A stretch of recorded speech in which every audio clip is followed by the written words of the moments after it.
as big an aspiration as it is to vie for a presidential office, that's the springing board. It's not the final destination. Because actually the final destination is to make sure that we have the women, the mother figures, in a better state to benefit everyone.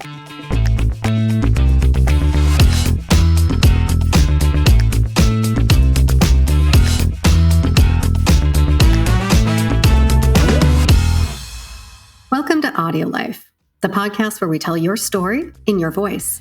We're your hosts today, Carrie Purcell and Grace Chen.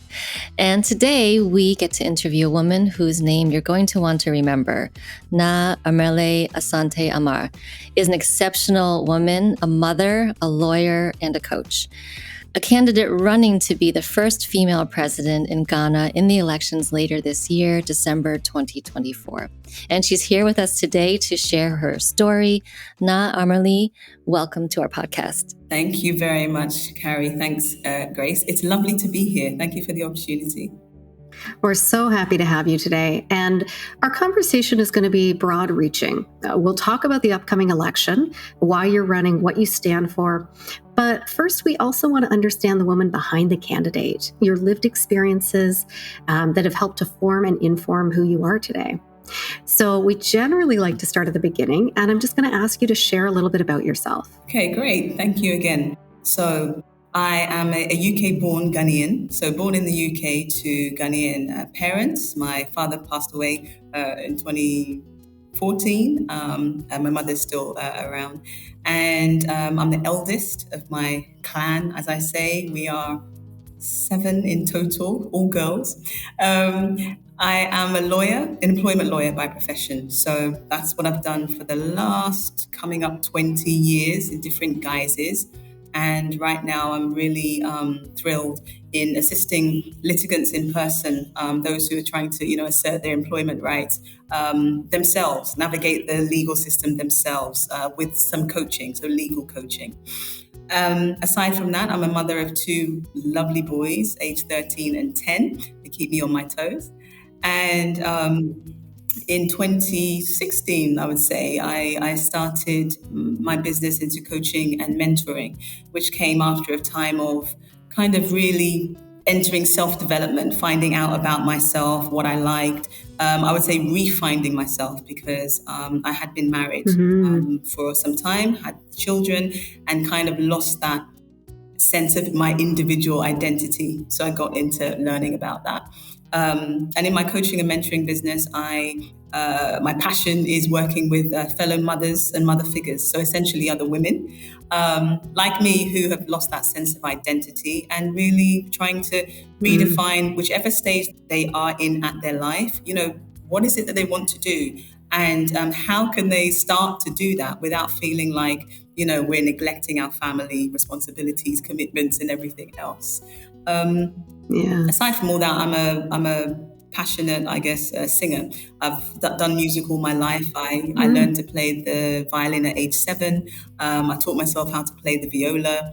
I love to sing in choirs. So there was a time where it's like, I'm touring places around the UK, Germany, what have you, singing not singing in orchestras, playing in orchestras even, singing in choirs. And that was like fantastic socially, just learning lots of different things. So singing is definitely me, whether it's, I would say I'm an amateur musician, but it definitely is a very important part of me.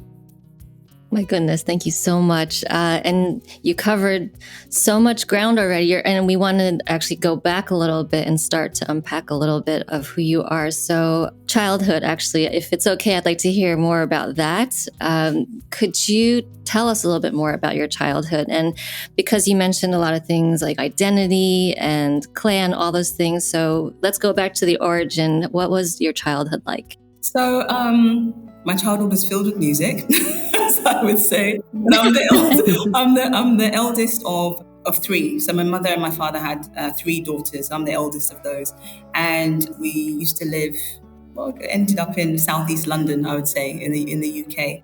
And Yeah, we're quite close in age. We're about a year apart and 3 years apart. So my actual first name is Angela, named after my mother. And me and my sisters, our initials are all the same, except after getting married. So sometimes as we grow up and we get, correspondence coming to the home, we'd have to check, well, whose is this? Because our initials are all the same. So literally, you may have to open one piece and, oh, no, it's not for me, it's for you, Sometimes they call us the triple A's or the 18 because all our names begin with A. So they cool. all ended with A, so that was our little thing. So the music, as I said, I've said about the music, but literally it was, if you did not find me in school, I was either at the music center or performing probably with the music center somewhere. That was my hangout. I didn't really hang out at the mall or anything like that until I got older, like maybe 16, 17. But otherwise I was in a choir practice or orchestra rehearsal or something. So it was often a thing, very weird, going to school and you're carrying a violin, and not everybody, is used to seeing a violin, and especially at that time, not seeing a black girl, an African girl with a violin. It was like, oh, do you play these instruments? But that was really fun. I got to, like I say, travel a lot, and even being young, you have your school plays and things, and then you'd have extracurricular performances that you could get involved. So I actually got to, for instance, perform at the Royal Festival Hall and Queen Elizabeth Hall. The big concert for us, the big concert halls as a young person, that was quite exciting. I'm trying to think what else is unique or interesting about my childhood. But for the most part, it was fun. I would say I was never necessarily in the in crowd, but I always had friends. Like I always had people around me, but it was not like, you have your really, really popular people. And then I had my group of people. I think I was always the accommodating one. It's like other people are getting, if they're not getting on, they can trust that, oh, well, I would be okay. I'm not really pick sides or choose sides. Yeah. Mm-hmm. Oh, so at a young age, you're already figuring out how to strategize with people. The music part, actually, that's wonderful to hear about. It sounds like it was a huge part of your identity. You mentioned in your earlier intro, you talked about loss of identity. Talking about your younger years, was there a certain time along the way when you were younger where you felt like you did lose identity or you got lost in your ways? I would say not so much as a young person in terms of losing myself. I mean, when I think of who I am today, I would say it's almost like I'm much more me than I was when I was younger, in the sense that when I was younger, I was a self-professed people pleaser. So I was always that person. If you didn't see me with a smile on my face, then something was wrong. People always expected, and that's naturally how I am. I'm fortunate in the main part. I usually have things to smile about. Even when I don't, the smile just appears. So there's the coping side and there's the genuine side, and I really did not get on well with conflict. Let's put it that way. So I was very aware very early that I didn't like it when people were not happy with one another or something, so I would naturally maybe try to be the peacemaker, smooth things over. I didn't know what I was storing up for myself in terms of, if I'm always running around trying to make everybody else happy, so am I myself happy? That kind of wasn't in the equation at that stage. That came later. But so put it this way, if there was a loss of or a sense of identity, it wasn't one that I was aware of. I was like living my life, just how I thought it was meant to be. That's so insightful. I wonder how many of us realize and not realize things that are happening with us. It's when we're young, we don't know, but then later in hindsight. So thank you for reflecting on that one. You're welcome. Yeah, I was picking up on this idea that, within people pleasing, whether you were aware of it as a child or doing it intentionally, it's in those moments of realizing that you're maybe a little bit uncomfortable or not being true to yourself that you actually can define who you are, who the core of you is. And so in having that experience as a younger person, you were able to then come back to who you are, where your comfort zone is, what you believe in, what your values are. If I'm not reading too much into it, but that was part of what I was hearing. I had a quick follow-up question, just a point of clarification, because you were talking about your childhood earlier on. You talked about the AAAs, the A-team. I thought in your introduction you also said you had 7 sisters. So are there more? Yes. So there are. I have 2 sisters. So we were 3 with the same parents. But my father went on to have another 4 daughters. So yes, Okay. and we're all very close today, which is awesome, actually. I say that, he's not here anymore, but one of the things that I thank my father for is the rest of my sisters, because we're a whole clan. And we're very different. And it is lovely that at this stage, of our lives, so we're between, mid-40s all the way down to mid-20s, and we all have a relationship with one another, and you have relationships within the 7. And, I feel very fortunate to have that. Yeah, it sounds like an incredible family, and just sounds like a lot of fun to have all of those siblings. And as you said, such different ages, so you have these very different dynamics and different learnings from each other, different types of relationships. I do love it's a theme actually that comes up in these interviews, and I personally have experienced it. That, almost blessing, if you want to call it that, of having a blended family and having these other, just knowing how wonderful it is that your father, in this case, brought your extra 4 siblings into your life, and you get to have that relationship with them. Yeah, it's we are where we are now. There's the whole journey in terms of, because we're the eldest, so we're the eldest. I'm the eldest grandchild on my father's side. That's right. So we're the eldest grandchildren on that side. And then when it came to be finding out about them and everything, and it could have been the case that maybe we didn't get on, and some we got in contact with, and then we lost contact, and then we got back in contact. There's, some we met when they were quite small, some we didn't meet until they were older. So would I dare to say that it's quite common, like you said, in terms of blended families. Sometimes you just don't know where, these things come out. And the fact that even in families that are not blended, the fact that, even as sisters, we fight, we all have our arguments. Even as young people, children, you'd have physical tussles. People think that it's only the boys that fight, but the girls, when we have our noses put out of joint. So I think all of that, and I welcome that in terms of, I guess we would call it just, the social interaction, how much you learn from engaging with different people, whether they're your family or not. Oh, that's great. I love that. Yeah. Still talking about family, and it's obviously so important to you, of course, and coming from such a clan, and you still have it, of course. Maybe let's ask a little bit or talk a little bit about both your parents, and then actually I'm curious about your sons as well, because you mentioned how lovely your sons are. But let's maybe, if you could talk about your parents a little bit with us, and whether it's from the childhood point of view or just your relationships with your parents. Oh, so with my parents, I would say that I think I got the genes from my father's side in terms of how I look, because at one point, and I go in and out, it's like I'm the spitting image of his youngest sister, so she calls me her twin. She calls us twins. But like I said, my father passed away in 2014, and we didn't have the best of relationships whilst he was alive. My parents got divorced when I was around age 5.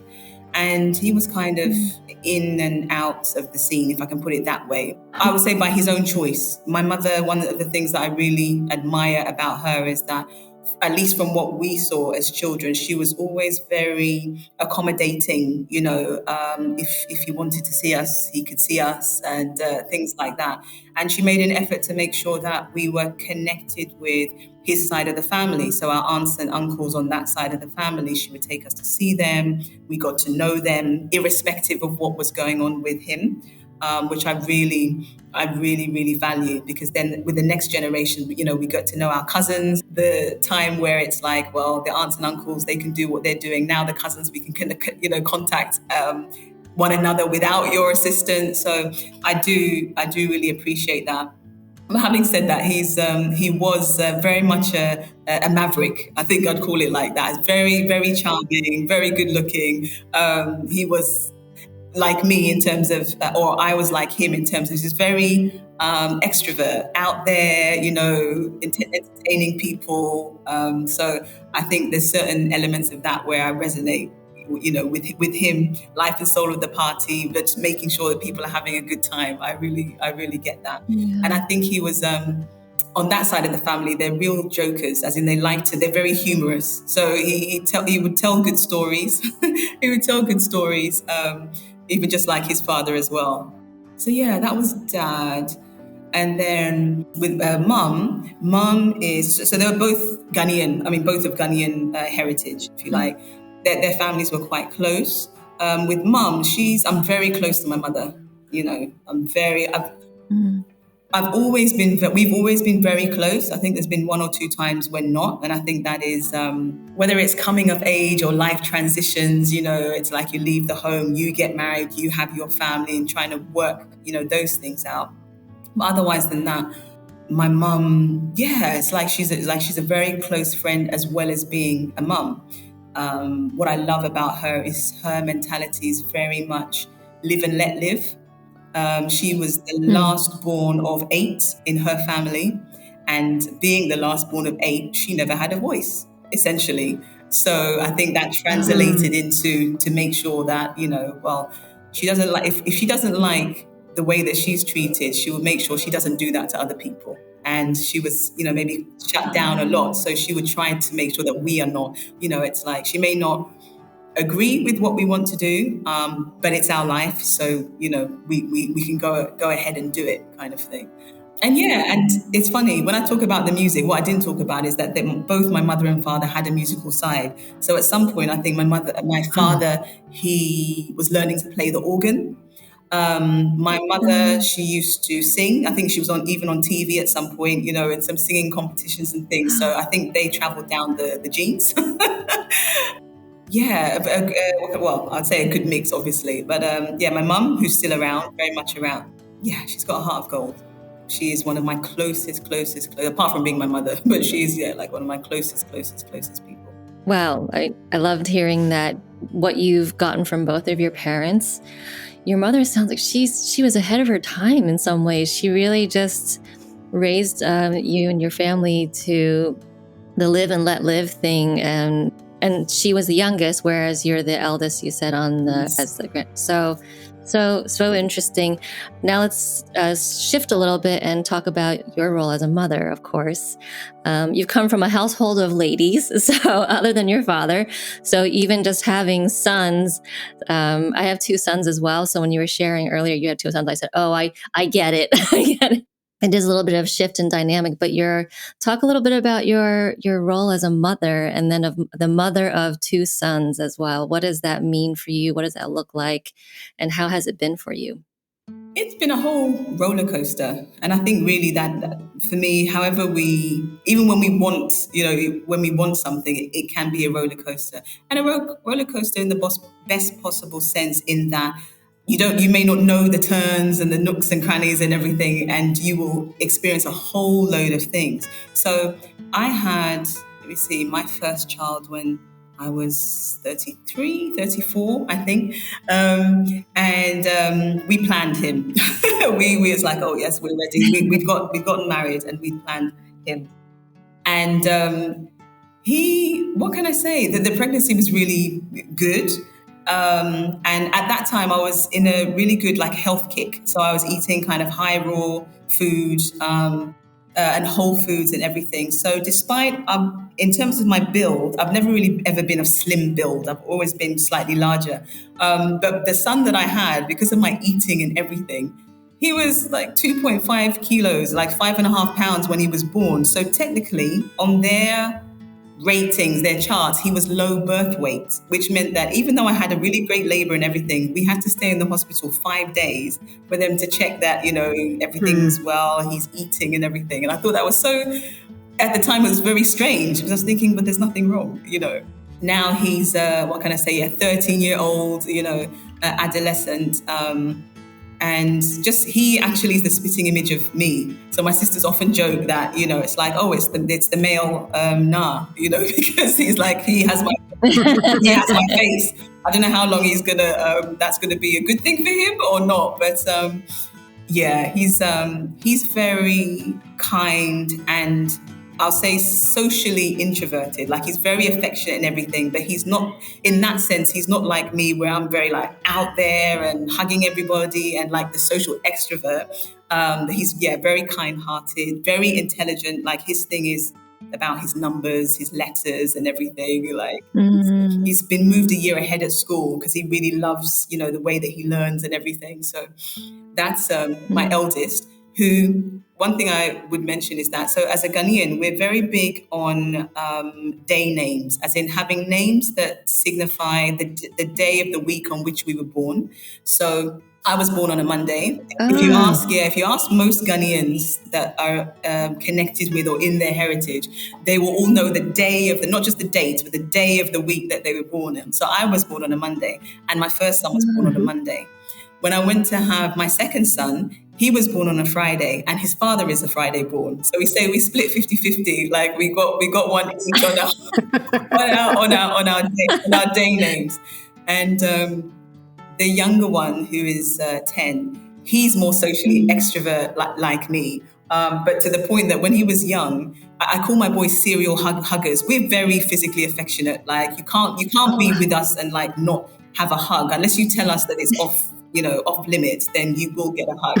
And so they're my serial huggers. But the youngest one, he got to a point we are actually concerned when he was younger, because literally he was so open. We just thought he could be carried away by anyone. He literally like, hello, how are you? He was so friendly. So we had to, work on that. They are 2.5 months apart. So basically, in the year, one is February born and one is August born. So they're like the opposites. And it's very funny because they're opposite in complexion. The firstborn is a bit fairer like me, and then the secondborn is a bit darker like the father. So I just like these things because it's like Mother Nature telling you, oh yeah, you're just all very different, However much people tell you about being a mother, I don't think anyone is ever really prepared.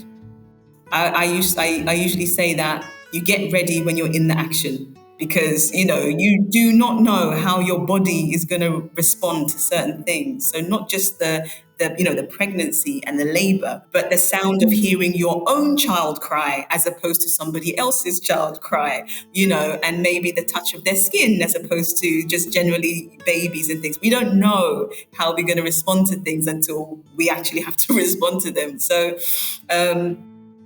it's been lovely. I guess they call us, boy mums, because I've been surrounded by women, which I also love, whom I also love. So it's great to have. So now I've got, so now I'm surrounded by men because of, small men. It's definitely something that, as in motherhood, being a mother is something that for me is very empowering. Coming out the other end of having lost my sense of identity and everything, because me as an individual, somebody asked me the question the other day, but it's like, what I appreciate about being a mother is it kind of highlights to me, it kind of enables me to actually love more and accommodate more. The older I get, I refer to myself as a mother hen. It doesn't matter what your age is. Like, I have clients and things that they're in their 60s and they refer to me like their mum, so I'm very mother hen, I'm always checking on you. I'll apologize if it's too much, but it's like the mother henning, it doesn't stop, it's just, and it just allows me to be like, oh, I don't have to, I've got the love for my boys, and there's so much more for everyone else as well, So I do enjoy that. Your capacity has expanded in a lot of ways by becoming the mother to your two sons. Now I want to ask you, you have such a strong sense of self. Even when you were a young girl, when I heard you describing your youth, you actually really had a very strong sense of self from early days. And now the work that you're doing, empowering women and working with mothers, being mother hen to everyone. When you think of your two sons, who are still relatively young, although in 10 years they'll be adults, what is important to you that you want to make sure you instill in your boys or pass on? I don't know what the right term would be, but what's really important to you as far as values that you want your boys to get from you, hopefully? Thank you. That's such a lovely question. And I am really humbled because when I think my boys are 10 and 13, and yet I think the values that they have now, and even growing up and what they hold true, I am proud of them and I guess proud of us. So in our household, as there's the boys, there's me, and I have a partner. And, we raise them that, of course, they are, to be confident in themselves. And also that when the women around them are in a good state, they are absolutely going to be, happy, loving it and everything else. Because whether it's your mother, your wife, your sister, just as well, there are other men, but the women in your family, when they are well, they will give to you. That's what we do. I don't know if it's why they say things like happy wife, happy life. So they check in on me, if I can say like that. I check in on them and they also check in on me. And one of the things in our household that is very important is emotions. Because I said how I grew up as this people pleaser, what that came with was this coping mechanism of being passive aggressive. Like I wouldn't show you I was angry. I was angry, but I wouldn't even know. So now we talk a lot about emotions, and my sons, they'll know, they'll ask me, "Oh, mommy, how are you doing?" And if I'm having an off day and I'll, state back the usual, "I'm fine." And then they'll say, are you sure you're fine, mommy? Because you don't look fine. It's like they learn to probe, and checking in is like, what's she saying? Is that the truth? And it may seem something very small, but for me, it's very important, that they don't take things at face value, that they ask questions, and that they're holding me to account because I'm telling them something that's not actually true, So in our house, we ask lots of questions. It's like they'll never be reproached for asking questions. That's really important to me and for them, because I would rather that they remain curious. There in certain cultures, but Ghanaian culture being one of them, and I think African largely, where sometimes that curiosity can come across as disrespect. And, that doesn't sit well with me. It's like, how do you learn if you don't ask questions? So in our house, it's like, we will ask you questions until you're sick of us asking you questions. The idea is that, the time that we assume that we fully know something, then we have minimized our capacity to learn something, So they are always allowed to ask us questions. Sometimes it may be a timing issue. It's like, okay, can you hold on you can come back and hold that one and then come and ask me. But asking questions is very important. One thing that I didn't know I was doing at the time, but now I realize is it was also very important for them to see that their mother is more than one thing. I've had 4 months in my life, I think, where I was unemployed. And so I was with them kind of like all the time, which they loved that time. But they also got to see when I was working in an office, because I take them in, and then when I was working at home, and then in the kind of different work that I do, outreach with women, there's been times where I do live broadcasts. So whether it's a podcast or like some kind of stream. And I was so shocked because one day one of them came to me and said, "Oh, Mummy, we love, or it's so cool that, you go to work and then you do your live streams." He basically gave me a list of the different things that I did. And I literally thought that, I was like, I didn't realize you knew all that, or you could see all that. And it was very, very, very important for me to know that they do see all that and they understand. Because as you say, we're preparing them to grow for adulthood. And especially given, the work that I do with my sisters, other women, I strongly dislike that they would go out into the world and let's say assuming that they want to get date and marry a woman, and actually it's not even just about them marrying them, but the fact that their interaction with their relationships with women would be restricted to their view that a woman should be one thing or one way or pigeonholed. And I think that's a disservice. It's not just a disservice to them, it's a disservice to us as women, because obviously it's not true. And with that, I'm very fortunate because they have a sea of mother figures, as in my 6 other sisters, and us being all very different. They can see, oh, this is mum, and oh, auntie so-and-so does this, and auntie so-and-so does this, and they do this with this auntie, and not all of us have children either. So that as well, that they are exposed to, different minds, different types of work, different personalities. For me, it actually epitomizes the proverb, I think that we know, the African proverb, which says that it takes a village to raise a child. And so if it takes a village to raise a child, unless they're all clones, they're going to be different. They're going to be, have different thoughts, different interests. And that's like, oh, that's amazing. That's like their little school of life. They've got all these different inputs, and it's not all on me or on their father. And I guess wrapped up in there is really compassion. So we really talk about, how putting ourselves in other people's shoes, because however they're feeling, they would want someone else to understand them. So we should try, even if we don't agree, to understand how somebody else feels. And now for a word from our sponsors. Ready to share your stories and life philosophy, or capture those of a parent or grandparent? Or maybe a corporate package is right for you to build connection across your workforce and add value to your clients. Visit audiolife.io today to learn more. Our listeners will get 10% off using discount code GIFT10 and order number AudioLife Podcast. AudioLife, where memories find their voice. What an answer. I won't do justice to summarizing everything that you shared. There's a lot, sorry. In terms of the values that you have put forward for your sons, but several that stand out. I mean, you describe that you're a household that hugs. You're a household that's full of questions. You're always willing to ask questions and answer questions. You've made all of these opportunities available for building broad perspective, whether it's seeing you as more than just a mother. So all of the different facets and things that make up your identity and that you spend your time on and that you mean to other people, whether it's other mother figures in your sisters and their aunts, everybody else in the village. I do want to touch more on, you talked about your work and you've talked a lot about your identity. This mother hen persona of yours stretches over into the work that you do, right? The coaching that you do, the legal advising you do.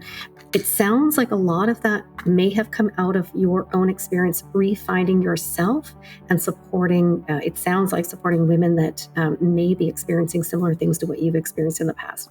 Is that right? And can you tell us more about that? Absolutely. So they say, don't they, that I think in any kind of practice, your first, if not your only clients tend to be some reflection of you or some, symbol of what you've been through. So yeah, when I started coaching, as we do, I worked with everyone, it's on the journey of learning what's going on. And then, it tended then to be women who were coming to me. And then it tended to be more mothers, even though I didn't specify that I would only work with mothers. And I work with mothers, non-mothers.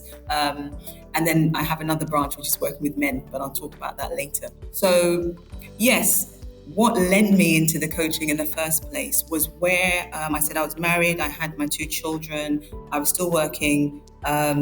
And my husband at the time, my ex-husband, he suffered from a chronic health condition, so he wasn't working. So I was the main breadwinner, trying to look after the boys and husband. So my plate was full.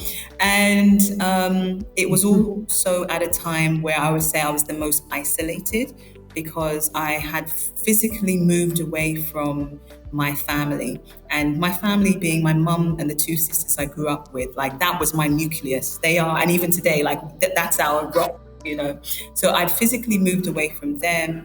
I'd come out of church. I was raised into, I guess I was born into a family of Methodists, and we stopped going to church when probably I was about 7. But I got us back into that after I went to university. But having got married, moved away from my nucleus, came out of church, stopped having anything to do with music. Like I wasn't singing, I wasn't playing. I'd stopped socializing as much. So I became very isolated. And I think in that, not knowing it at the time, I became depressed. Because as I said to you, I hadn't realized until later how important music was for me, but it was like, it's inherent.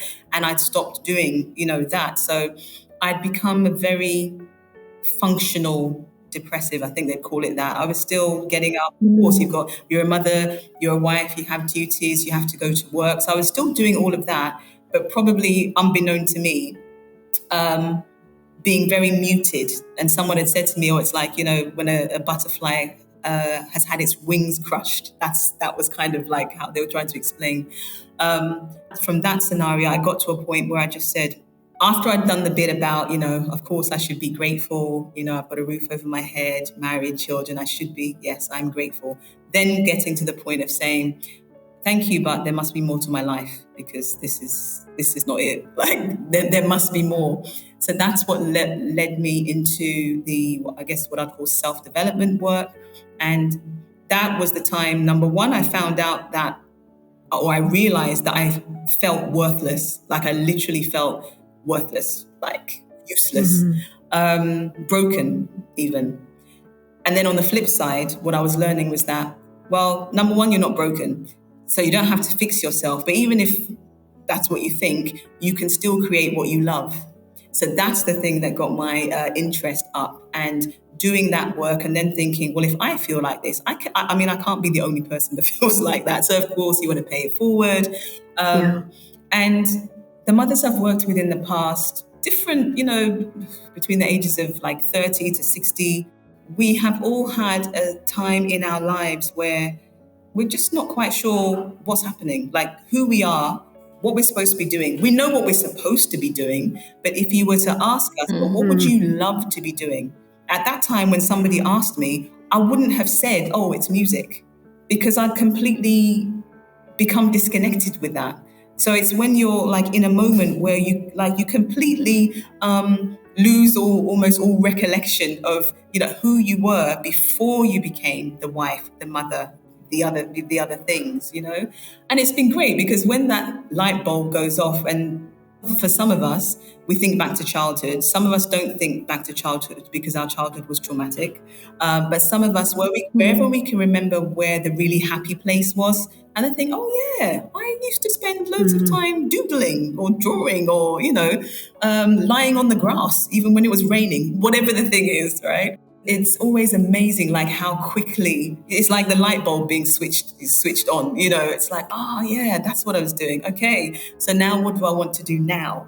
And the fact of it's not a question of either or. It is not a question of either you do the things you were doing before you became wife, mother, etc., or you commit 100% to that. No, because all of those other things that we're doing now would not be possible had you not been the person you were first. So they all have to be, they all have to coexist, and find a place for that.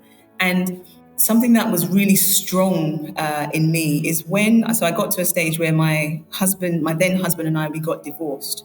And as is understandable, people worry about the children. That's fine. They're minors. They can't, look after themselves.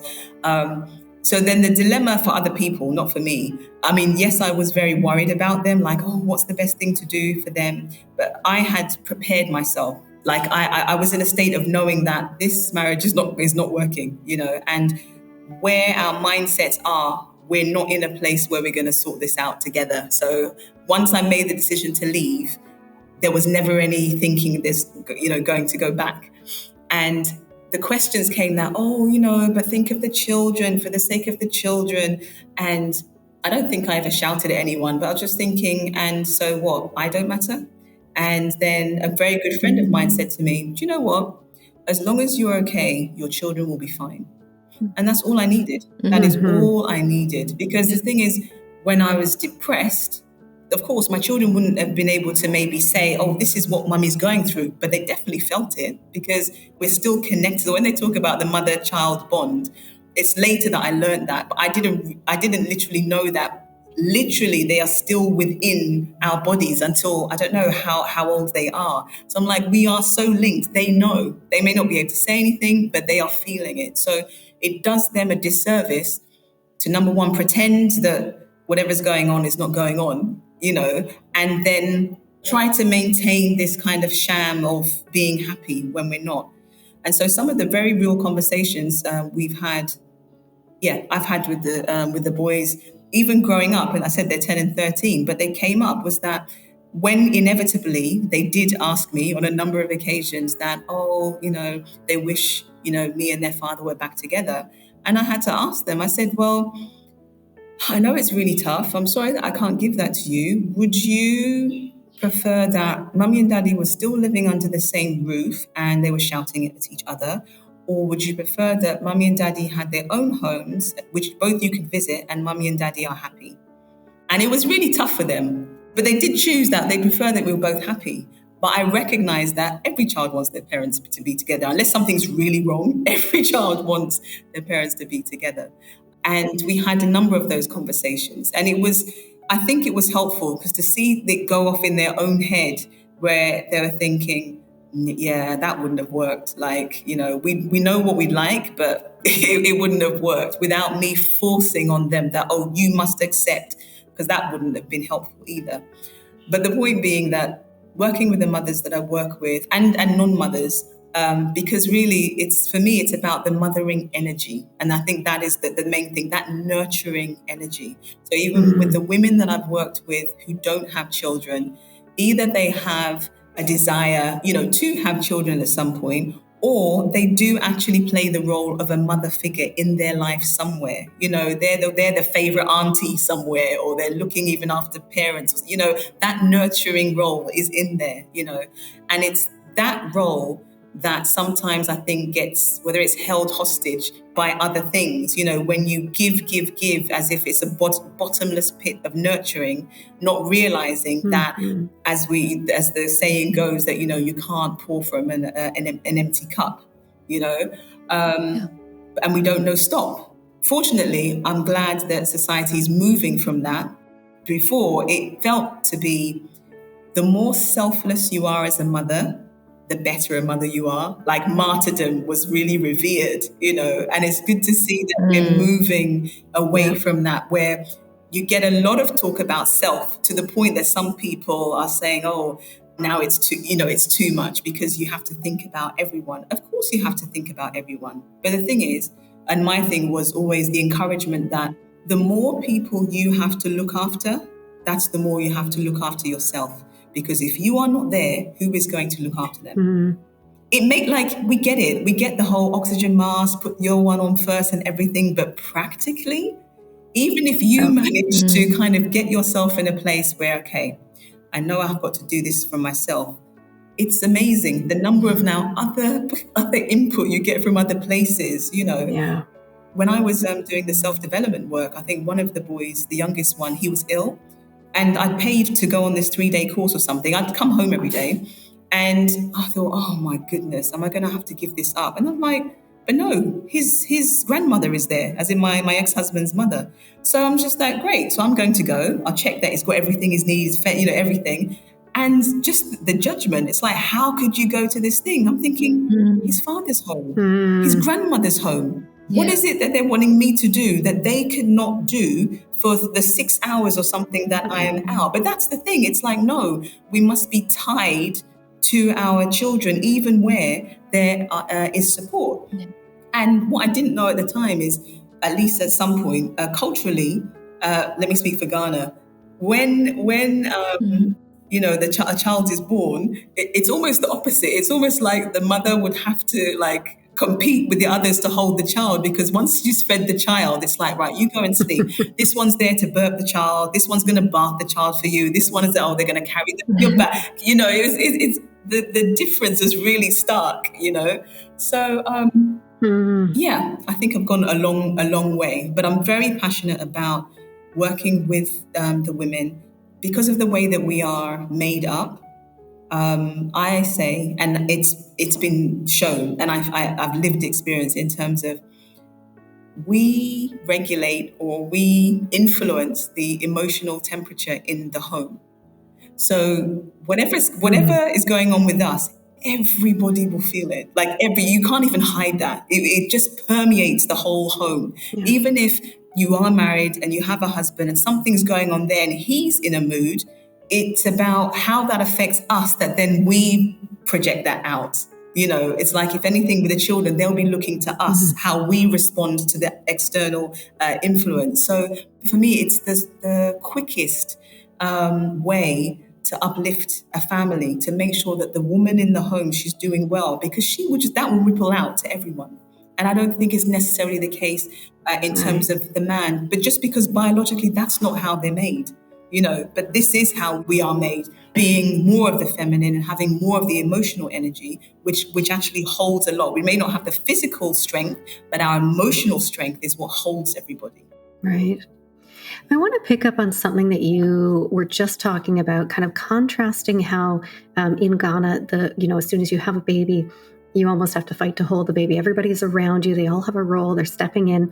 Now, you had your children when you were in the UK. You're now in Ghana. Is that right? That's correct. Yes. Yeah. So talk to us a little bit about going back to Ghana, maybe some of those contrasts that you see. Okay. Yeah. So we've been in Ghana on and off since 2020. So we were all born in the UK, the children as well. Their father was a Ghanaian-born native that I met in the UK. And when we got married, he always had plans of returning to Ghana. And I wasn't ready then. But anyway, having done this work, this self-development work, and first having like a kind of inkling or a vision that, I want to go back to Africa and give back in some way, or to Ghana. It was my birth, I guess, my homeland. And then in 2018, have a very vivid vision of being with my mother and my grandmother by the sea. And for some reason, we were going to go into the sea. But when I went to take their hands, I saw a whole line of all the women on that side. And it's like, oh no, we want to come as well. So the symbolism was, going into the sea, actually washing away our wounds, any suffering, anything like that. And then it became a big celebration. And so the message was kind of like, I need to go to Ghana and help my sisters, as in the fellow women. I didn't know what to do with that information at the time. Fast forward 18 months or so, a gentleman contacted me via the coaching social media I have and said that, he's campaigning for women in Ghana. They need more women leaders. Will I come to Ghana and lead the country? You can imagine in a different context of just that, are you crazy? But because I'd had like at least 2 bites of, okay, I need to go back to Africa, I need to go back to Ghana. I just said to him, I don't quite know how that's going to happen. That's supposed to happen, but sure, I will do that. So there began the, me announcing to people after I'd spoken to my family that, we're going to Ghana and I'm going to help other women, and me, myself, I plan to vie or contest for the presidency to lead the country, because we refer to Ghana as Mother Ghana. And so, if you want the country to do well, the mothers, the physical mothers on the ground, they also need to do well. Thank you for sharing that. And this is something we want to unpack and talk about a little bit more. This is such a big thing. And even from my point of view, even just hearing that you are taking this call and heeding this call is so inspiring. Ghana's never had a woman as a president. So that's history in the making. Is Ghana ready for a female president? It's an interesting question, and one that's been asked here a number of times. The thing is, it always sends my mind into, whether it's overdrive, because it makes me ask the question, how does one get ready for a female president? How does one get ready for something that they've never had before? You don't necessarily know that you're going to, you don't know what it's going to look like. So how do you prepare for what you don't know is going to look like? But it is a good question. And if you ask people on the ground here, people would say, no, not not at all ready, because you will speak to some women and they'll say that, some women will say that, well, no, politics is for the men, leave it to them. Some will say that, no, actually, I don't trust the women. Statistically, although statistically Ghana has the majority of the population is women, even if it's by 51 or so percent, in Parliament, women only represent about 13% of Parliament. So we're not even close to half, or a third. Depending on who you speak to, they'll say absolutely not. And my difference is that, well, it's not necessarily going to happen just like that. But my approach is, it's not only that I am going to contest. My approach is that we need more women in leadership. So actually, we need to flood the leadership positions with women so we have that balance. And being as humble as possible, I'd say that I know I would make an awesome president. But the point is, me being in that seat, if I look to my left and look to my right, and I'm still flooded, by men, with men, I don't see how much will change, because I will spend most of my time trying to resist, being masculine or being male. And so it will be difficult to pour the energy where it's supposed to go. And I think we already have evidence of that, where we look and you say, oh, but we've got women in Parliament. And I say, they're 13.5%. Are you expecting those so few to make such a big difference, especially when women are the majority in the country, if that makes sense? Right. It does indeed. Right. It does. One last question for me is, in your mind, the support that you will need to move forward with this campaign, what do you have in mind as far as your fellow women, getting them to buy into this? Because I imagine when you were just talking, even women may have trouble wrapping their head around having a female president, because it's never been done before. So what are those kinds of conversations you're having, either in your mind or with people, to rally the support that you do need, to the village that you need to pull together for you to move forward in this process?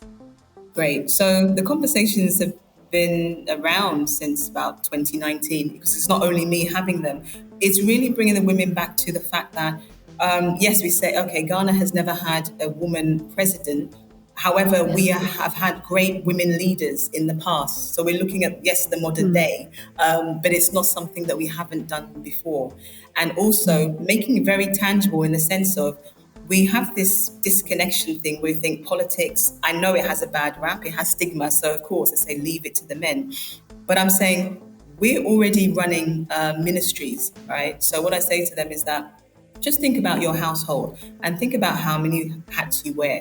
You are the Minister of Food and Agriculture. If you're not making the food yourself, you're sourcing it and making sure everybody is fed. You are the Minister of Finance. If you're not generating your own income, you are managing the income that's coming into the house. You are the Minister of Health. You may not know how to cure everyone, but everyone comes to mommy, something's going on. Even when hubby is not feeling well, like, you perform miracles and you don't know how to, you don't know how you do it. You are the Minister of Sanitation. Your home will be clean. Either you do it or you'll get someone else to do it, but it will be clean. You're the Minister of Transportation. You may not have to drive, but you have to do like how many school runs and whatever else. Like you will handle that. The Minister of Innovation. We're always having to come up with things off the top of the hat, because whether it's the school projects that you don't know where these schools get these projects, you have to think of something to help your children do these things. You have to improvise, whether it's the remaining ingredients in the fridge. Ministry of Interior, like, we are mediators. Whether you want to mediate or not, you have to mediate. Yeah. Either you're mediating between your children or you yourself are having some kind of mediation with your child. So like, we already wear those hats. And we forget that. But if you were in a position, an official office, you would get help. You would get given a budget. You would get given staff. And you're doing all that you're doing now. And it's for free. Not for free. I mean, it's for yourself. But the point being, the task is not as large as we think it is. And it's important to remember that our mothers, they're not the only teachers, but we are the first teachers. So even within the home, everything that and when I say teachers, I'm not just talking about, okay, let's go to the blackboard and learn this. The very act of whenever we conceive, or actually when our grandparents conceived our mother, whatever experience that they had, it gets downloaded to us. We have the imprint. We talk about the generational trauma, but there's also generational gifts, or maybe. So it's imperative that we make sure that the women who are responsible for birthing, they're in a good state, because that helps everyone, the future workforce, everything else. How else to manage that if we're not in the places where we get to make those decisions? What an incredible answer. You've really carried this theme through of, women, and particularly mothers, can't do their job. There are many, all of the hats they wear, their job at home, their role in the family, if they're not taking care of themselves.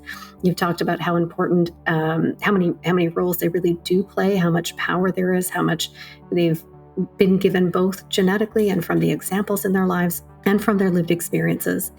You've talked about how your current government is about 13% female.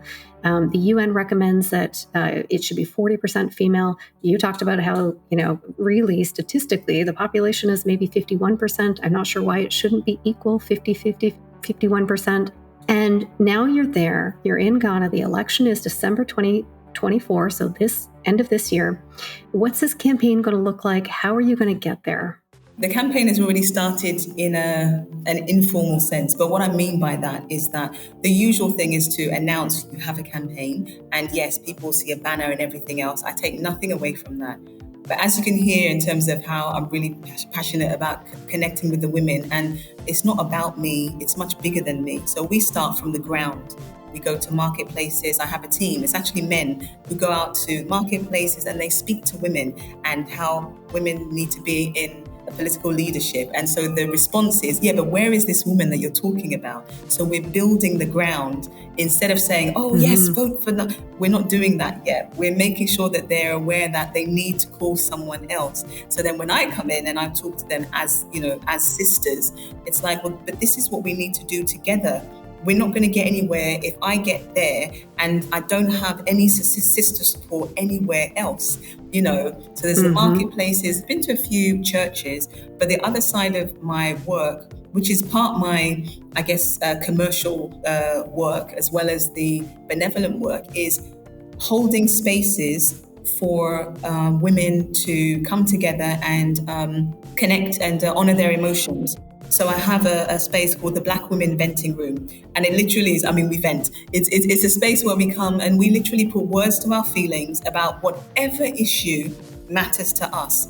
And what I am finding is that has been such a fantastic space for women to relearn how to trust each other, because I realized that actually we don't necessarily, apart from, although there is, of course, strides that we've made in terms of women empowerment. Like I said, I know women who they've been burned by other women. They do not trust them. So we're rebuilding those bonds of trust, because once you have those kinds of levels of trust, you will support them anywhere, in anything, and that for me is much bigger than saying, oh, just help me get to this office. I will be so bold as to say that as big an aspiration as it is to vie for a presidential office, that's the springing board. It's not the final destination. Because actually the final destination is to make sure that we have the women, the mother figures, in a better state to benefit everyone. Absolutely. And I have a question, and you may have just answered it. So before I ask it, I want to just say to you, we're May 31st, 2024. If you would like to do it, I'd love to have you back at some point during this campaign to really talk about your platform, to talk about the state of government in Ghana, to give people, a really clear picture of what you're seeing today and where your vision is going forward. But for today's conversation, my question for you is, how do you define success? And how do you feel you've achieved it, or how will you know when you've achieved it? Great question. I think for me, success is when I see the seeds that I've planted, starting to bear fruit, regardless of how big or how small the endeavor is. So some of those are my children.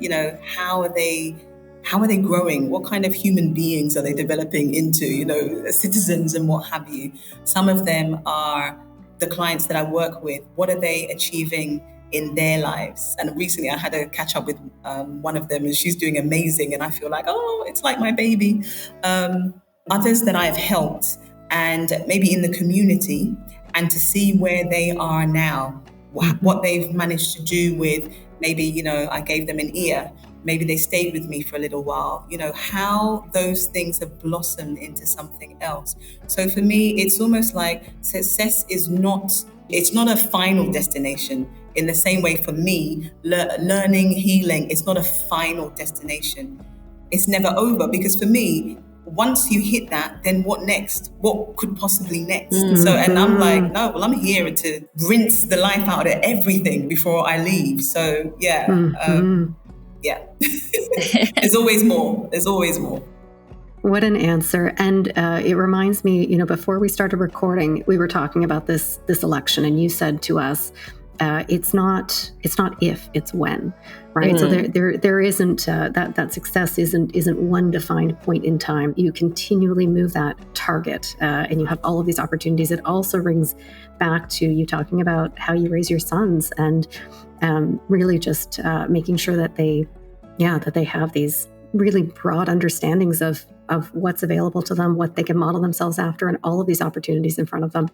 I said this earlier in the podcast, I mean it. We'd really love to keep in touch as the campaign goes on. I would love to bring you back. We'll talk about the right timing to do that in your campaign, whether it's later in the summer or the fall, and just hear everything that you're working on and thinking about and how it's going. But for today, I just want to thank you for spending your time with us and sharing your story. Thank you so much. Thanks for the patience. I've had a wonderful time, and I'm excited for life generally, not just for this. I think we're in really interesting times, and as much as there are tensions, there's challenges and everything else, I think there's so much potential and amazing things happening on many different levels. So I think this is a great time to be alive. I agree. Grace? I'm just taking it all in. I'm so struck by how matter of fact so much of this is. When I'm hearing your life stories and what's important to you, and there are clear themes in everything you've shared, and even the candidacy and running for president. It's just part of everything else. So to me, that's stunning to hear. Also, that is just such a logical step in all of this effort to make everyone else's lives better. You are a servant leader all the way through, and very excited to see all the lives you're going to be impacting going forward. Thank you so much. And I don't think I said, but of course, I would be delighted to come back and spend some more time with you. Wonderful. Now, we'll get that scheduled. We've set it on air. Everybody will hear it. We'll be looking forward to that next conversation. Yeah. But again, for today, thank you so much. You've all been listening to AudioLife, the podcast where we tell your story in your voice. And we've been your hosts today, Carrie Purcell and Grace Chen.